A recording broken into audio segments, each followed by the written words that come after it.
Hello, hello, je suis ravie de vous retrouver pour cette guidance Oracle Astro des balances et ascendant balance pour le mois de novembre. Comme toutes les bonnes choses ont toujours une fin, je finis avec vous puisque j'ai commencé avec les scorpions. Voici ce que nous dit la saison du scorpion pour vous, balance. Le scorpion est positionné dans votre maison 2. Pourquoi? Lorsque ce fut votre saison, septembre-octobre, vous avez redémarré un cycle d'une année. C'est votre évolution solaire, comme on dit. Et donc, vous avez mis en route comment l'année allait s'organiser. J'espère que vous avez fait le travail d'introspection un peu avant, lorsque c'était la période de la Vierge. Mais là, ça y est, on est en mouvement vers l'avant. Les choses se mettent en place, on avance sur cette nouvelle année. Donc, le soleil va mettre en avant vos gains, vos pertes financières, puisque le scorpion, ce n'est pas que les gains, c'est les pertes. Les coups de bol aussi. Mercure est positionné dans le scorpion jusqu'au 10 novembre. Donc, ce qui va vous préoccuper, c'est tout ce qui est financier, tout ce qui est immobilier, votre patrimoine, engranger de l'argent. Vous êtes dans cette phase-là. Vous irez au plus profond de vous-même. Vous pourriez être amené à remettre en question certaines choses professionnelles ou financières. Détecter des trahisons, des choses qui ont été faites dans votre dos. Mars en scorpion, lui, va vous aider à agir dans ce sens pour gagner de l'argent. Faites attention à ne pas être trop impulsif ou trop gourmand ou gourmande, parce que vous pourriez aussi en perdre. Lorsque les planètes vont passer en Sagittaire, Mercure à partir du 10 novembre, il va se positionner à votre maison 3, qui est la maison de la communication, du mouvement, des études, de l'écriture, de tout ce qui est réflexion. Voyez, de tout ce qui est connaissance. Ce sont toutes les connaissances qui s'accumulent, qui font qu'on est curieux. Mercure va vous faire travailler énormément psychologiquement, à trouver des solutions, à avoir des idées nouvelles, à communiquer, à échanger, à travailler toute votre communication personnelle si vous travaillez par exemple pour vous. Si par exemple vous êtes dans une phase où vous voulez trouver du boulot, c'est le bon moment pour faire un entretien puisque Mercure va vous aider à aller dans ce sens, à être convaincant, à être quelqu'un qui va être lumineux. Le soleil le 23 novembre et Mars le 24 novembre, vous rentrez aussi dans le Sagittaire et vont vous faire agir en ce sens. Attention aux impulsions, vous allez agir surtout avec foi, avec votre cœur, mais vous pouvez avoir ce côté impulsif. Ça peut être un bon moment où on programme aussi un voyage à l'étranger. L'envie de bouger pourrait être importante, comme faire un changement de véhicule. Pluton est toujours positionné dans votre maison 4, qui est la maison du foyer. Alors, que ce soit la famille dans le sens global du terme, c'est-à-dire les parents, frères et sœurs, etc., ou le foyer que vous avez créé avec un mari ou avec une femme, avec vos enfants. Pluton a amené une transformation. Peut-être avez-vous perdu quelqu'un de votre famille, avez-vous un enfant qui est parti de la maison. Il y a une transformation profonde qui peut être douloureuse pour vous. Là, c'est le dernier des camps des balances qui le vivent. Mais en tout cas, ça amène des nouvelles perspectives, peut-être une nouvelle manière de vivre. Le nœud karmique est positionné quand même dans votre maison 7. C'est très important puisqu'il touche le couple. Il touche vos associations. Il est possible qu'il y ait une remise en question de votre couple, des conflits, des vieilles rancœurs qui ressurgissent. Donc attention, vous avez une fragilité pendant 1 an et demi où le nœud karmique en bélier est positionné dans votre 7, donc le couple et le foyer. Le taureau, lui, est positionné dans votre maison 8, la maison des gains et des pertes financières, la maison donc des héritages, la maison de la sexualité et de la transformation profonde. Jupiter va transformer profondément tout ce qui est lié au matériel, puisque Jupiter est en taureau, et va peut-être vous amener à faire des ventes, des achats. Vous allez avoir peut-être des pertes financières, mais aussi des gains. Donc, on est dans une transformation peut-être de son patrimoine, de faire des partages, de réorganiser son avenir et son patrimoine financier. Uranus a pu amener des chamboulements brutaux, déménagements, vente qui s'est fait du jour au lendemain, ou achat aussi, impulsif. Donc, ça a déjà eu lieu. Là, pour le moment, Jupiter touche le tout premier décan des balances, c'est-à-dire celle de septembre, mais Uranus touche le dernier décan. Vénus en Vierge est dans votre maison 12, ce n'est pas la maison idéale, mais ça peut amener des histoires cachées. Vous pouvez soit découvrir une histoire, une double vie, soit vous déclencher, commencer une histoire cachée d'infidélité, ou une histoire cachée tout simplement, pour X raisons que ce soit. Lorsque Vénus va passer dans votre signe, vous allez vous retrouver. Vénus, c'est votre planète. Elle va vous amener, vous allez être beaucoup plus orienté sur votre beauté, votre bien-être. Vous allez rejeter tout conflit, toute colère. Vous aurez envie faire l'amour, pas la guerre. Vous allez vous occuper de votre bien-être, de votre beauté. C'est ça qui va vous importer. Au niveau de la Lune, le 28 octobre, nous avons une pleine Lune en Taureau qui, elle, va se partager entre notre maison 2 pour le Soleil et la maison 8 pour Jupiter et Uranus d'ailleurs, qui vont se confronter au Soleil, surtout Jupiter, et les autres planètes, Mars et Mercure aussi. Donc, c'est vrai que Jupiter va s'opposer, c'est l'axe pour vous financier, et donc ça va être le centre de vos préoccupations, que ce soit votre patrimoine, que ce soit les héritages, les partages ou les pertes, les dettes que vous pouvez avoir, c'est-à-dire les crédits contractés. Vous serez dans cette phase. La nouvelle lune en Scorpion est positionnée, elle aussi, dans votre maison 2, toujours la maison de votre patrimoine, de l'argent que vous gagnez par votre travail. Et donc, ce sont des bons moments pour faire des vœux à l'argent, ces phases de lune. Il va y avoir une pleine lune beaucoup plus intéressante pour vous, qui sera le 27 novembre. C'est l'axe du Soleil en Sagittaire, maison 3, et la maison 9 en Gémeaux. C'est l'axe de la communication, mais aussi l'axe de la connaissance. C'est là un des axes idéaux pour faire des vœux. C'est-à-dire que c'est un moment où vous êtes hyper bien connecté, où ce que vous voulez, ce que vous désirez vraiment, vous allez pouvoir bien l'exprimer. C'est le moment de faire des vœux à la fois par écrit, pourquoi pas verbal, faire des mantras aussi, dire ce que vous désirez. Vous savez, les mantras, ce sont des phrases très positives que l'on répète plusieurs jours, et plusieurs fois par jour d'ailleurs. Et qui à un moment donné, alors il faut le faire pendant un certain temps pour que ça soit très efficace, et effectivement ça amène quelque chose comme ancré, c'est comme une programmation que vous faites et que vous envoyez à l'univers. Donc cette pleine lune 27 novembre, à ne pas louper, ça va vous permettre de faire des demandes à l'univers et d'être surtout entendu. Soyez aussi attentifs aux messages que vous pourriez avoir de vos guides, puisque c'est un moment de communication entre vous et l'au-delà, entre vous et vos guides, et l'univers, et Dieu. Donc, peu importe comment vous allez le faire, que ce soit par prière, que ce soit par des vœux, c'est le moment de vous connecter, de méditer et de faire des demandes. Voilà pour tout ce qui est astrologie. Nous allons passer avec mes oracles. On commence avec l'oracle magique du mar de café. Et on va voir la tendance du mois de novembre pour vous, Balance. C'est l'aigle. C'est parfait. Alors, c'est deux choses. Tout d'abord, l'aigle représente l'ascension, l'envol. Vous avez pu être dans une période où vous vous êtes senti limité, bloqué, et là, vous êtes en train de vous libérer complètement. Alors, c'est une évolution professionnelle, spirituelle, mentale. On se sent s'élever. Il faut savoir que l'aigle est un signe d'air, c'est le Gémeaux normalement, et pour vous, vous êtes complètement en harmonie avec cet air qui a besoin de se sentir léger, légère, et de pouvoir s'envoler. L'aigle est un messager de bonnes nouvelles, qui vous soulage d'une problématique. Premièrement, professionnellement souvent, spirituellement en second.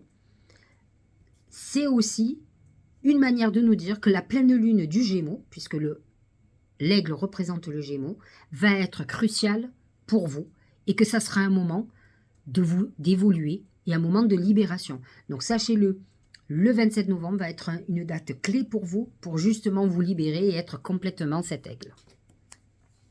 Voyons tous les thèmes et commençons par le travail et l'argent. C'est la tortue. La tortue, c'est les blocages, c'est la lenteur. Vous êtes professionnellement dans une situation où rien n'est simple. Vous avancez doucement, mais vous avancez sûrement. Vous rencontrez des obstacles. Vous avez pu avoir de gros soucis au niveau professionnel. Vous pouvez être en arrêt maladie, en dépression. Vous avez pu avoir un burn-out. C'est une phase difficile, mais il est très important d'avancer. Même si vous allez lentement, il est très important d'avancer sur votre chemin et de ne pas vous immobiliser. Le temps tourne et c'est très important que vous puissiez avancer. Au niveau financier, c'est aussi des épreuves financières, une période qui n'est pas idéale professionnellement. Si vous travaillez à votre compte, ça va être compliqué. Les gens qui sont liés à la construction, à l'immobilier, peuvent rencontrer beaucoup de difficultés. En tout cas, sur le mois de novembre. Je ne dis pas qu'au mois de décembre, ça ira pas mieux. Mais en tout cas, au mois de novembre, ça va être compliqué. Il y a beaucoup d'obstacles, beaucoup d'entraves, beaucoup de désillusions et des blocages. Donc, acceptez cette lenteur. Ne vous inquiétez pas, ça va bien se débloquer à un moment donné. D'autant plus que quand on a l'aigle, on nous parle quand même du 27 novembre. Ça veut dire que vous allez quand même peut-être passer tout le mois de novembre et qu'à partir du 27, ça va commencer à se débloquer. Vous sentirez que maintenant, les choses avancent. Au niveau de l'amour, c'est les mains. Les mains, c'est la réconciliation. D'abord, c'est la retrouvaille de quelqu'un avec qui on est fâché. Donc, vous vous êtes disputé, vous avez fait une rupture, vous allez avoir des nouvelles, vous allez rappeler la personne, vous allez vous réconcilier. Les mains, c'est aussi les retrouvailles. Ça peut être quelqu'un du passé que vous n'avez pas vu depuis très longtemps, que vous allez retrouver. Si vous êtes en couple, que vous êtes un peu fâché, c'est la réconciliation. Les mains représentent aussi l'accord que l'on signe. Ça peut être un engagement, comme un désengagement. C'est-à-dire que vous pouvez complètement vous engager. Si vous sortez avec quelqu'un, peut-être avez-vous envie de vous mettre en couple, peut-être aurez-vous envie de vous paxer, de vous marier. C'est un engagement que vous désirez ou que l'autre désire et vers lequel on va aller. Mais attention, dans un sens négatif pour certaines balances, ça sera le désengagement. Et on parle de divorce, de rupture. N'oublions pas qu'il y a un nœud karmique dans votre maison 7 qui est en bélier, qui peut amener des conflits qui viennent de loin, des rancœurs très lointaines, qui peuvent déclencher une séparation. Vous êtes dans une période très importante d'un tournant de votre vie. Donc attention, attention. Au niveau de la santé, c'est la clé. La clé, c'est la solution, les portes qui s'ouvrent. Si vous avez besoin d'un traitement, si vous cherchez le bon traitement, la clé, c'est la solution. Si vous êtes malade, c'est la guérison. On est dans une phase positive où on trouve les solutions à un problème que nous avons, que ce soit mental, physique ou autre. Si vous êtes sur un traitement, vous obtiendrez vos traitements. Comme à tous les signes que j'ai fait avant vous, j'ai expliqué que j'ai fait un 5e thème qui est la chance. Donc j'ai posé la question à mes oracles en leur disant comment va se manifester la chance ce mois-ci ou que dois-je faire pour enclencher la chance. Alors voyez ce que l'oracle dit. C'est l'eau. Alors c'est 2 choses. Premièrement, c'est la purification. Pour pouvoir laisser libre l'attraction du positif, il faut d'abord se nettoyer. Nettoyer de ses peurs, nettoyer de ses angoisses, de nos dettes, de nos problèmes, de tous ces nœuds qui empêchent d'attirer le positif. Prenez, vous ne pourrez pas tout régler en un mois, mais si vous mettez en route la résolution, vous allez voir que tout va devenir beaucoup plus simple dans votre vie. Ça, c'est la première chose. Mais pour d'autres, l'eau représente l'abondance. Donc c'est un mois quand même chanceux, où effectivement une partie est bloquée, on l'a vu, mais où d'un coup tout va se débloquer. Et puis, tout le monde n'est pas égaux. Certaines balances sont plutôt dans une période faste. N'oublions pas que c'est l'aigle qui dirige le mois et que vous êtes peut-être dans une période ascensionnelle où tout fonctionne parfaitement. Vous pourrez peut-être avoir des déconvenus une fois dans le mois, mais pas tout le mois. Donc fondamentalement, vous pourriez avoir un coup de bol financier, quelque chose qui arrive parce que l'eau représente aussi l'abondance. Voyons ce que dit le Tao. C'est le pouvoir d'apprivoisement du petit. C'est très vierge ça. Et la Vierge est positionnée dans votre maison 12. Retenue, autosuffisance, préparation minutieuse, ingéniosité. Il faut que vous réfléchissiez, que vous soyez beaucoup plus dans l'analyse que dans l'impulsion ou dans le cœur. Empêchement mineur, je vous l'ai dit, avec la tortue, on sent qu'il y a quand même des empêchements. Adaptabilité, à vous de savoir vous adapter. Vous êtes un signe d'air, normalement les signes d'air sont très adaptables. Et je crois, si j'ai bonne mémoire, que la balance est mutable en plus. Donc, signe qui arrive à s'adapter relativement facilement. Deuxième oracle, le revirement. Revirement de situation. Vous êtes beaucoup plus puissant que vous ne l'imaginez. Cette capacité vous permet de transformer le négatif en positif. Je pense que vous devez voir différemment les choses avec un autre œil. Il faut prendre du recul d'abord. Et en abordant les choses d'une autre manière, d'un autre point de vue, on arrive à trouver du positif dans du négatif. C'est ce que j'ai pour habitude de faire quand je suis en consultation. C'est que j'amène un œil autre. Les gens m'exposent leurs problèmes et moi je leur dis ce que je pense, qui n'est pas toujours ce qui les arrange, mais j'ai un œil différent, extérieur, et j'essaye de leur amener un autre abord des choses, qui va leur permettre d'être beaucoup plus positifs. C'est un peu comme quand je dis, mais écoutez là, vous avez été viré, ok. Et si c'était l'opportunité pour vous d'aller enfin vers quelque chose qui vous épanouit? Si vous n'aviez pas été viré, vous n'auriez pas bougé, ça durerait encore des années à vous lamenter parce que vous êtes malheureux ou malheureuse. Alors voyez ça comme un événement certes négatif qui va porter beaucoup de positif dans votre vie. C'est ça. Alors c'est peut-être mon côté optimiste, mais jusqu'à présent ça s'est toujours avéré vrai. C'est juste que sur le moment, c'est le choc, c'est violent. On n'arrive pas à voir le côté positif. C'est plus tard. Et il est important de se retourner et de regarder le cheminement et de se dire finalement, heureusement qu'on m'a viré. Parce qu'autrement, j'en serais pas là aujourd'hui. Le temps est long. Il doit mettre en place les choses. Ne l'oubliez pas. Regardez le dernier oracle. C'est laisser mourir. Le temps est venu de mettre un terme à une relation, à un schéma ou à une situation toxique et néfaste. Laisse la vie t'éloigner de ce tourment. Fais de la place dans ta vie et dans ton quotidien pour un renouveau. J'ai des balances autour de moi, pas beaucoup, mais j'en ai quelques-unes, qui ruminent. Ruminent parce qu'elles ont été trahies, parce qu'on leur a fait du mal. Bon, alors, je vous le dis une bonne fois pour toutes, et je le dis tout le temps, on a tous été trahis, on nous a tous fait du mal. Alors, c'est vrai qu'on le vit différemment, et de toute façon, on n'est trahi que par des proches, pas par le voisin dont on n'a rien à foutre, et on est déçu toujours par que des gens qu'on aimait bien. Alors, à un moment donné, quand vous aurez fini de ruminer, peut-être qu'il va falloir réfléchir, laisser derrière ces gens-là à qui vous donnez peut-être trop d'importance dans votre vie. Concentrez-vous, sur la vie que vous voudriez avoir. Si vous ne vous battez pas pour le bonheur, vous ne l'aurez pas. C'est aussi simple que ça. Ça paraît simple. Dites-vous que la personne que vous avez en face de moi s'est toujours battue pour être heureuse. Mon compagnon me dit toujours, tu as un instinct de survie. Oui. Je ne veux pas rentrer dans quelque chose de médiocre, dans une vie qui ne me convient pas. Je me battrai toujours pour avoir la vie que je veux. Et la chance que j'ai, c'est que je sais aussi me contenter de peu. Le peu me rend heureuse. Peu de choses peuvent me rendre très heureuse. Ça, c'est une chance. Alors qu'il y a des gens qui sont malheureux s'ils n'ont pas la dernière voiture qui vaut 80 000 euros. Tout ça, c'est tellement futile. C'est pas ça l'essentiel de la vie. Quand vous avez compris ça, vous avez tout compris. Et en plus, dites-vous que tant que vous avez la santé, vous avez le bien le plus précieux qu'il y a au monde. Parce que lorsque vous n'avez plus la santé, vous n'avez plus rien. Et la plupart des gens qui se lamentent sans arrêt, qui sont en train de ruminer sur le passé, tombent malades, je vous le dis. Que ce soit au début par quelque chose de léger, vous allez hurler, la dépression ou le burn-out. Mais le pire, c'est les cancers, c'est les crises cardiaques, c'est les AVC qui vous laissent des séquelles. Alors réfléchissez à ça. Lâchez prise et choisissez le chemin de votre bonheur.